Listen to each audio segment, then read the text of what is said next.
أحمد المصطفى سيد المرسلين وعلى آله وصحبه أجمعين. Kami saudara saya Ustadz Junaidi, Ustadz Muhammad Dina, Ustadz Mas'ab Aribi, dan juga para asatidz ulama, para tokoh masyarakat, wabil khusus di sini ada Bapak Saryono, Bapak Haji Buntoro, Bapak siapa tadi? Bapak Haji Muhammad Khudri, dan juga Bapak RT. Mohon maaf nih, lupa nanti, suka kelupaan loh Bapak RT. Ya, biasa dilupain oleh warganya.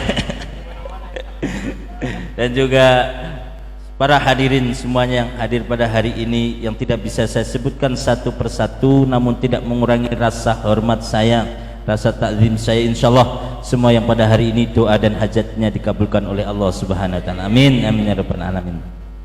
Segala puji dan syukur kepada yang Maha Ghafur, yaitu Allah Subhanahu wa taala, yang Maha Pemurah lagi Maha Penyayang. Murahnya berlimpah ruah, kasih sayangnya tiada tara.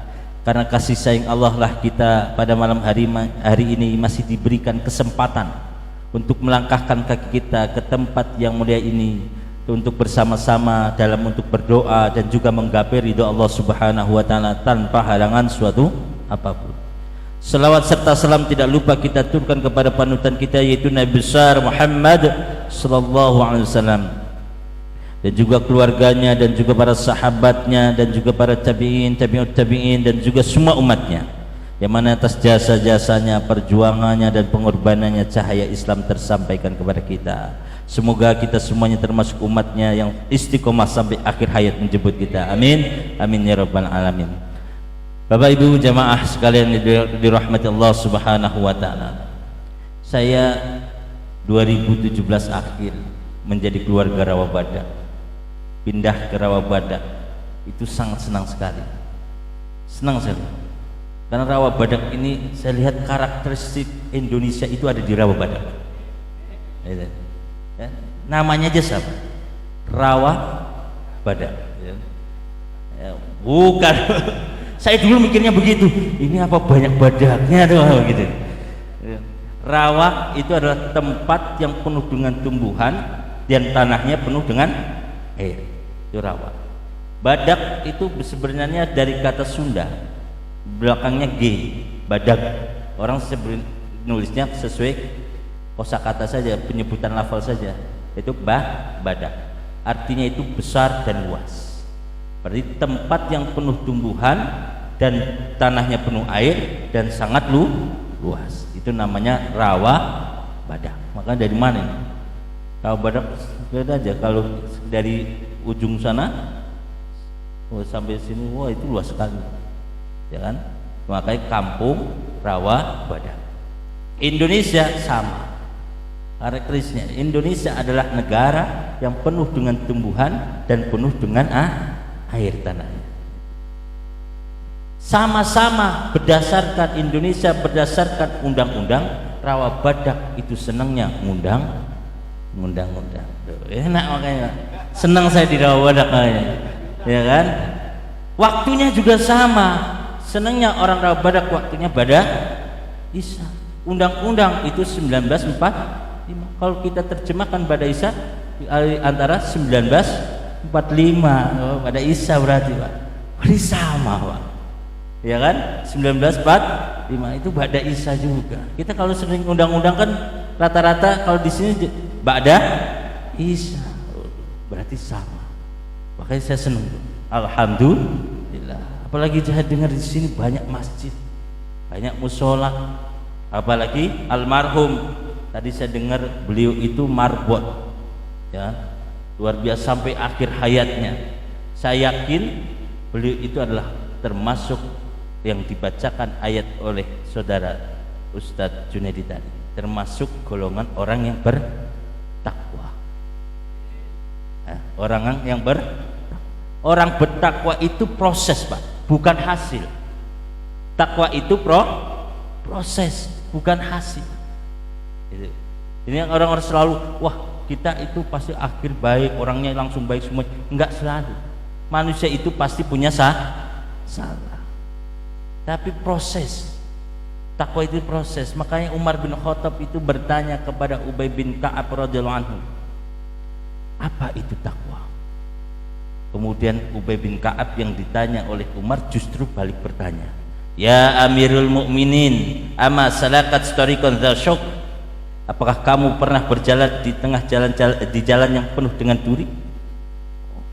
Bala, pernah. Fama amilta, apa yang kamu lakukan pada waktu itu? Syamartu wajtahadat, aku tentu hati-hati dan juga teliti supaya tidak terkena duri itu. Fadzalikat taqwa, itulah hakikat takwa.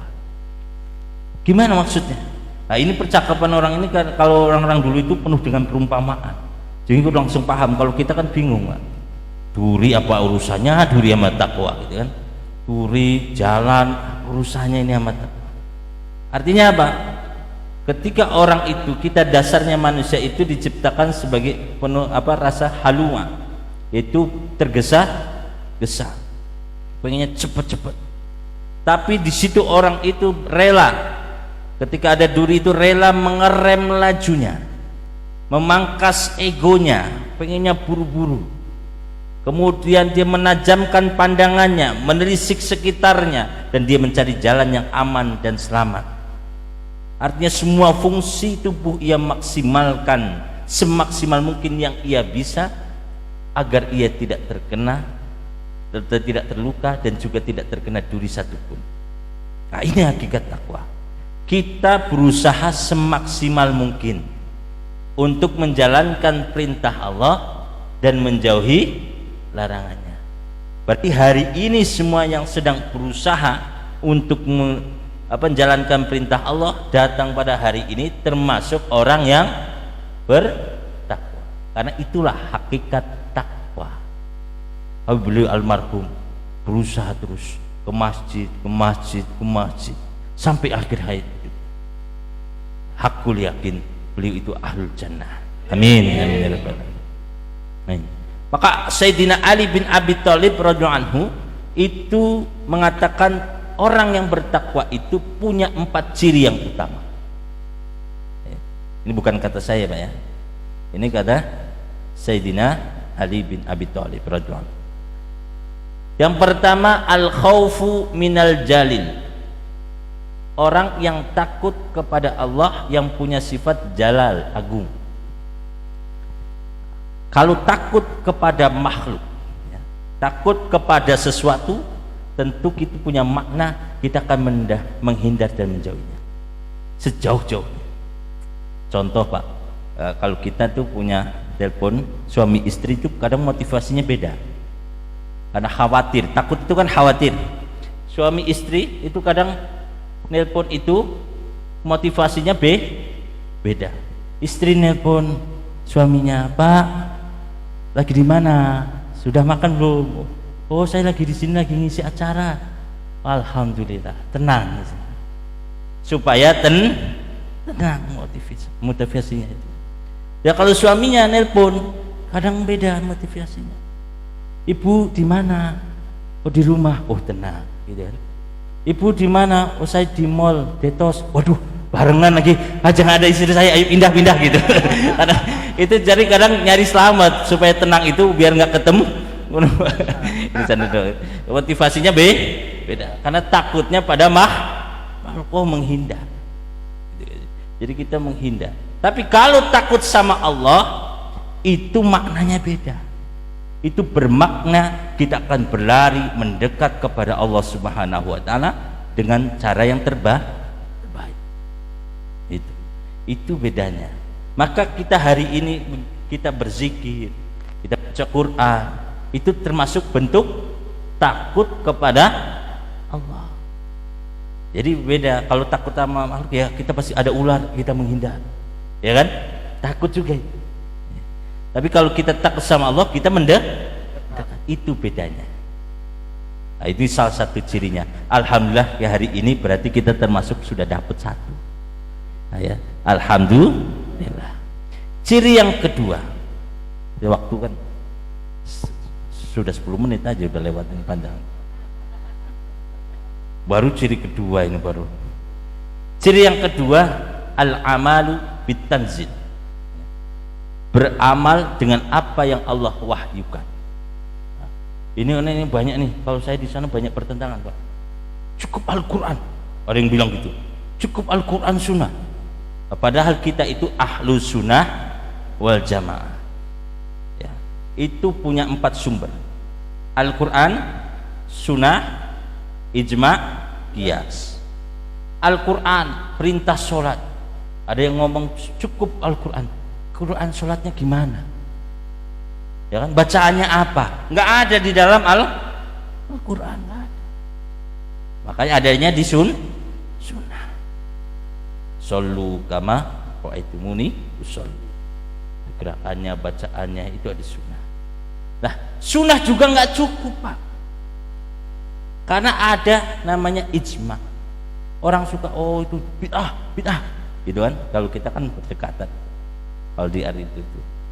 Tapi apa? Kita Al-Quran, kalau apa yang nggak dilakukan Rasul itu bid'ah, kita semua baca Al-Quran itu bid'ah. Ya, karena bacanya pakai mushaf. Mushaf itu zaman Rasul nggak ada.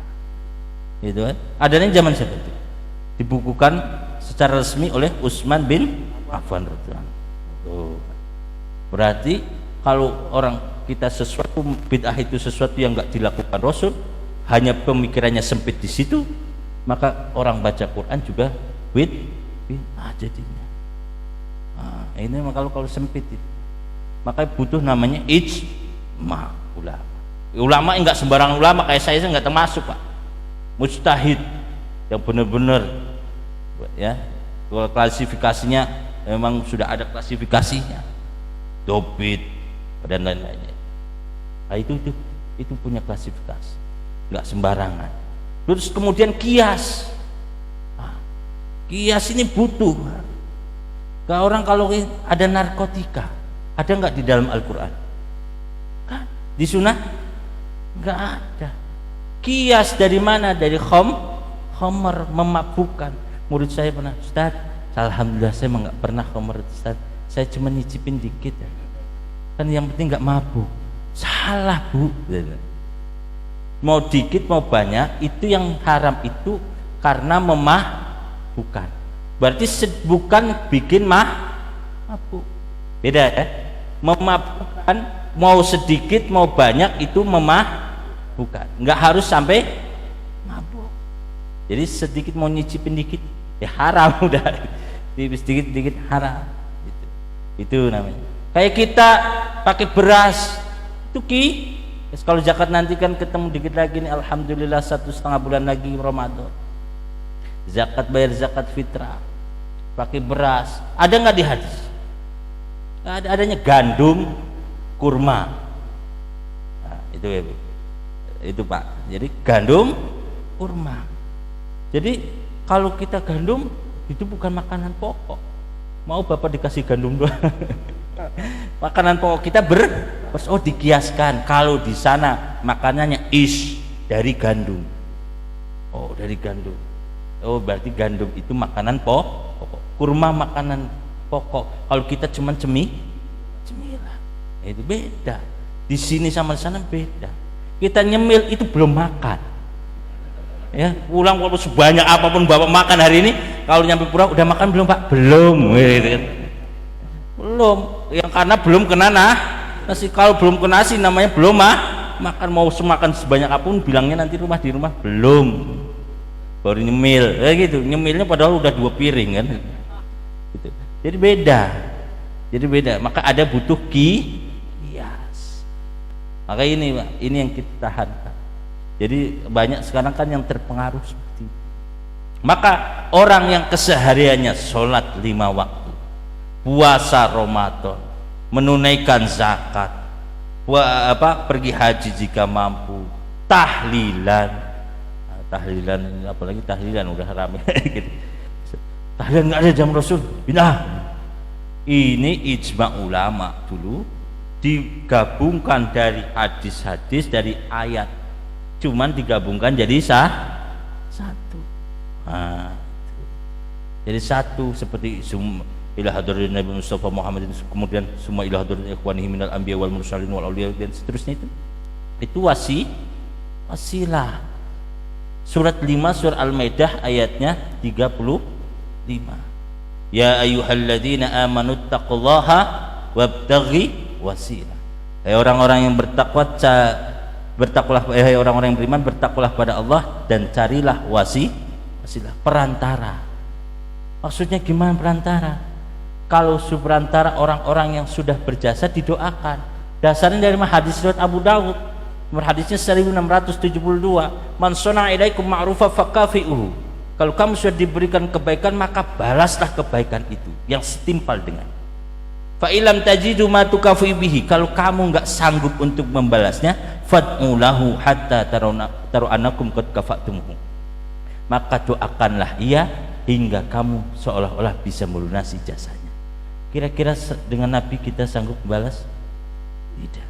Maka sholawat sampai Allah taruh di dalam sholat. Sholawat kan doa, ya. Makanya kita taruh di dalam sholat, karena supaya kita menjadi orang pribadi yang bersyukur pada orang-orang yang sudah berjasa. Pada ulama nggak sanggup, apalagi pada orang tua. Makanya ada haul. Haul itu nggak ada zaman Nabi. Kata siapa? Di hadis riwayat Baihaqi di situ. Karena Nabi sallallahu alaihi wasallam yazuru syuhada bi Uhudin fi kulli haulin. Haul itu berasal dari kata haulin, setahun. Ya, bahwa dulu Nabi itu pergi ziarah kubur ke makam para syuhada di Gunung Uhud setahun setiap tahun. Fabalagha, kemudian ketika dia sudah sampai itu, rafa'a sautahu, kemudian dia mengangkat suaranya, yaqulu, dia berkata, salamun alaikum bima sabartum fa ni'ma uqbaddar. Coba ikutin Mbak bareng-bareng. Salamun alaikum bima sabartum fa ni'ma uqbaddar. Salamun, keselamatan, salamun alaikum, keselamatan bagi kalian, bima sabartum, disebabkan oleh kesabaran kalian, fa ni'ma uqbaddar, maka sungguh nikmat tempat kesudahan itu. Ada, kalau Bapak bisa lihat di surat 13 surat Ar-Ra'd ayatnya 24, itu satu ayat itu doanya. Nah, itu beliau ketika sampai makam para syuhada, salamun alaikum bima sabartum fa ni'ma uqbaddar. Jadi kita ini termasuk sabar. Sabar itu bukan berarti nggak boleh marah. Sabar itu marah, atau sabar itu kesel manusiawi, marah itu manusiawi. Siapa di dunia ini nggak marah? Ya. Kesel manusiawi. Tapi bagaimana kita mengendalikan sabar itu, mengendalikan marah itu supaya tidak terjadi perbuatan yang menyimpang dari agama. Itu. Makanya tadi ada ayat uiddat lil muttaqin, surat 3 surah Al-Imran yang dibacakan oleh saudara kita Ustadz Junaidi, yang disediakan bagi orang-orang yang bertakwa, ya, alladzina yunfikuna fis sarra wad dharra, itu orang yang selalu menafkahkan hartanya baik keadaan lapang maupun sempit. Nah, maka ini udah pahala luar biasa. Lapang sempit dia bersedekah. Kemudian wal kadzibinal ghaidha, dan menahan amarah. Berarti marahnya boleh, wajar, manusiawi. Tapi bagaimana kita mengendalikan marah itu supaya tidak menyimpang? Itu namanya sabar. Maka sabar itu adalah gambaran perjuangan kekuatan jiwa pelakunya dalam mengendalikan dan mengontrol ego, kemauan, perasaan dan hawa nafsunya agar demi mengikuti syariat, yaitu taat pada Allah dan Rasul, supaya nggak menyimpang. Pengennya nonjok, jadi ditahan, itu namanya sabar, dikendalikan. Marah boleh, wajar, manusia, itu manusia. Nah, ini salah satunya. Kesel wajar, manusiawi itu.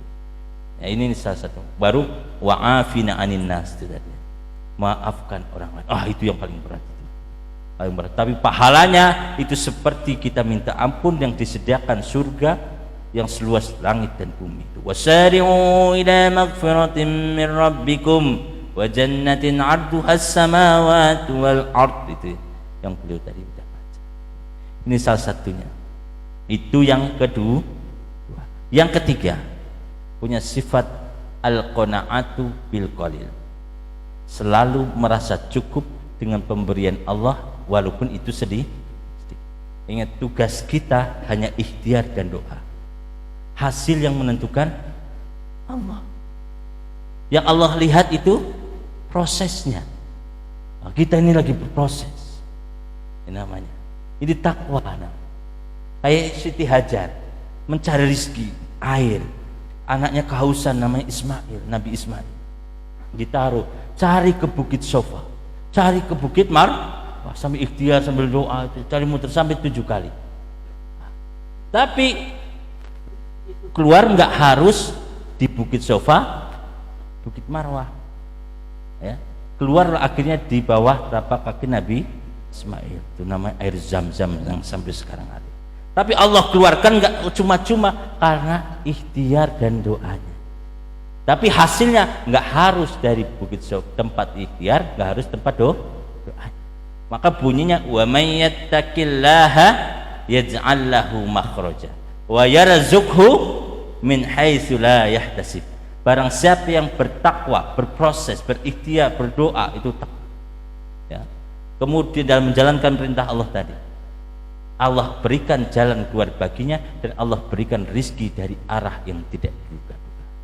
Nah, kalau kita dapat rizki sekarang langsung alhamdulillah. Tapi langkah kita ke sini besok mungkin dibalas lagi, nggak tahu kapan. Bukan nunggu waktu kita, bukan cara kita, tapi nunggu waktu dan cara yang tepat yang Allah berikan. Oh, gitu. Ini salah satunya. Ini ciri yang ketiga. Qanaah. Nah, jadi nunggu kaya dengan gaya itu beda. Orang bergaya itu membutuhkan aksesoris, ya, atau benda untuk menopang citranya di hadapan orang lain. Oh, saya butuh jas ini, gitu kan, untuk menopang citra kita. Tapi kalau orang kaya nggak butuh, cukup butuh sifat qanaah, merasa cukup dengan pemberian Allah, baik itu sedikit maupun banyak. Makanya Rasulullah SAW itu bersabda di hadis riwayat Bukhari nomor hadisnya 6446, dan hadis riwayat Muslim nomor hadisnya itu 1051, laisal ghina an kasratil aradi walakin ghina nafsi. Bukanlah orang kaya itu yang banyak hartanya, tapi orang kaya itu yang hatinya selalu merasa cukup, gitu. Yang terakhir, Pak, kayaknya udah mulai lemes ini.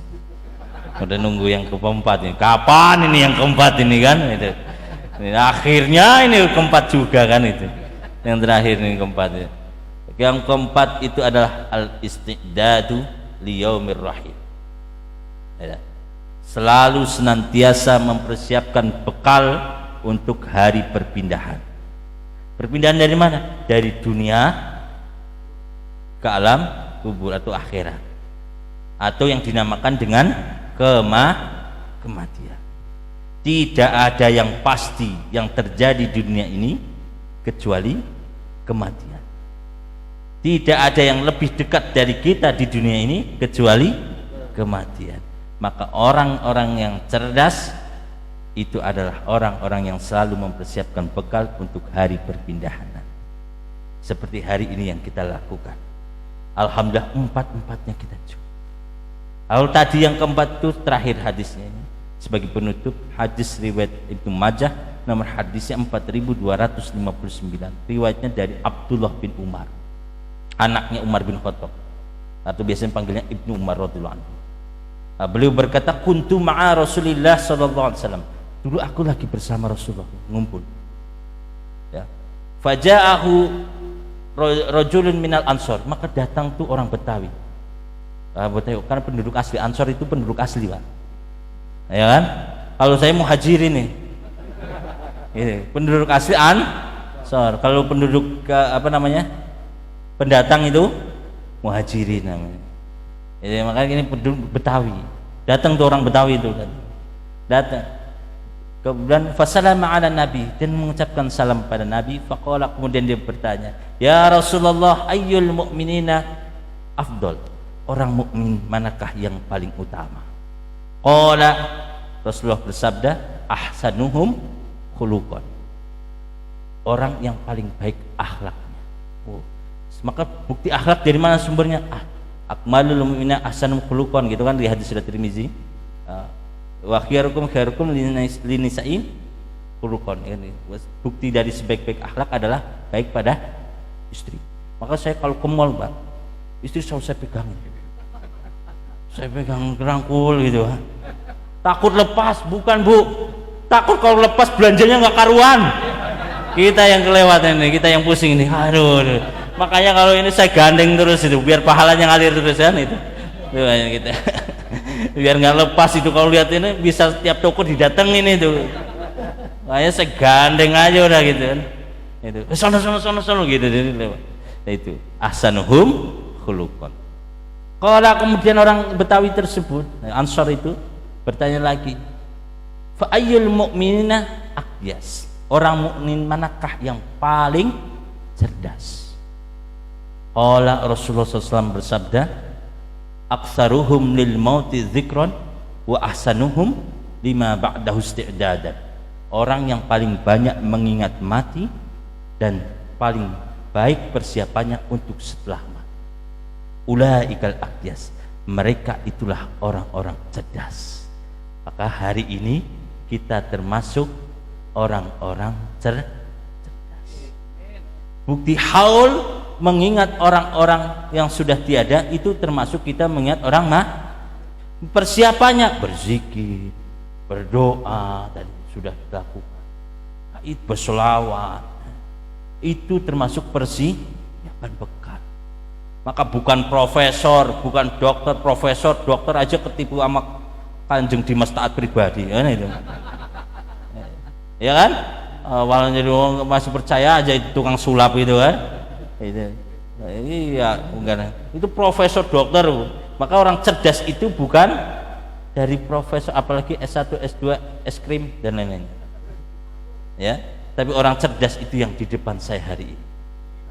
Semoga kita semuanya selalu diberkahi oleh Allah Subhanahu wa taala, dan almarhum Bapak Haji Ma'ih bin Toleh, Allah ampuni dosa-dosanya, Allah terima segala amal baiknya, dan Allah tempatkan beliau di tempat yang terbaik dan terindah di sisi Allah Subhanahu wa taala. Amin. Amin ya rabbal alamin. Al-Fatihah. A'udzubillahi minasyaitonirrajim. Bismillahirrahmanirrahim. Alhamdulillahi rabbil alamin, arrahmanirrahim, maliki yaumiddin. Iyyaka na'budu wa iyyaka nasta'in. Ihdinas siratal mustaqim. Shiratal ladzina an'amta 'alaihim ghairil maghdubi 'alaihim waladdallin. Amin.